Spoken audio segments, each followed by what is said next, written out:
Dave Jones here again. We're going to look at dominant 7 bar chords in this lesson.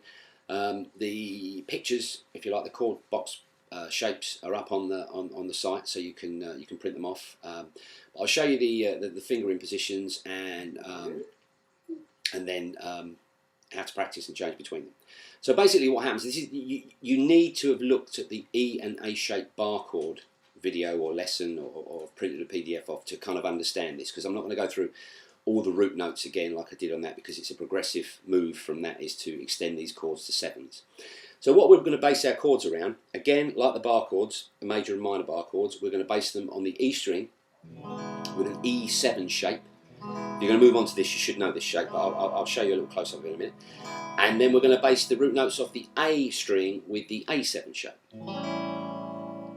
These are called dominant 7 chords. A chord that's a dominant 7 has just got 7 written after it. It's different if it's a major 7 or minor 7, but if you just see a chord like A7 or G sharp 7, it's what they call a dominant 7 chord. So if you print off the lesson off the pictures of the dominant 7 chords off the site, it's got a little box down the bottom and it tells you the name of all the what they call root notes on the E string and the A string. So you kind of need to do that, or if you've already looked at the bar chord lesson, then you'll probably be reasonably familiar with some of the notes. So the dominant 7 chord shape is based around the E7 chord and the A7 chord. There are other ones as well, which I'll do later, but these are the 2 basic shapes that follow on from the bar chords. So what happens if we play an E7 chord, but with our fingers 2 and 3 instead of fingers 1 and 2, and move it up a fret each, and then put your bar finger across, you get an F7, and then it moves like the bar chords, F sharp 7, G7, F sharp 7 can also be called G flat 7, depends what key you're in as to what you call it. And then we're going to use an A7 shape. We're going to use fingers 3 and 4 for this. 3 and 4 for the A7 chord, and because there's a 1 fret gap between the A7 chord and what's called the nut, this white piece here. So there needs to be a 1 fret gap between that and the bar finger, so it makes more sense to use fingers 3 and 4. Also helps with major 7 chords, which I'll do one on in a minute.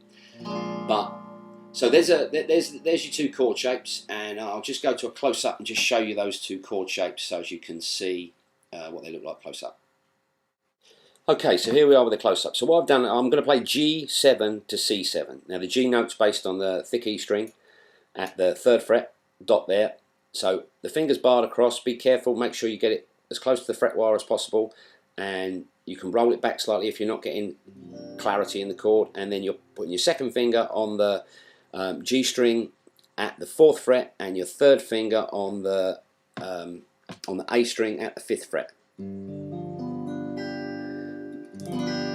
And that's your G7 or your dominant 7 bar chord shape, and it's movable form. So there's F sharp 7 up to the 5th fret, there's A7, trying to get it in shot there, sorry.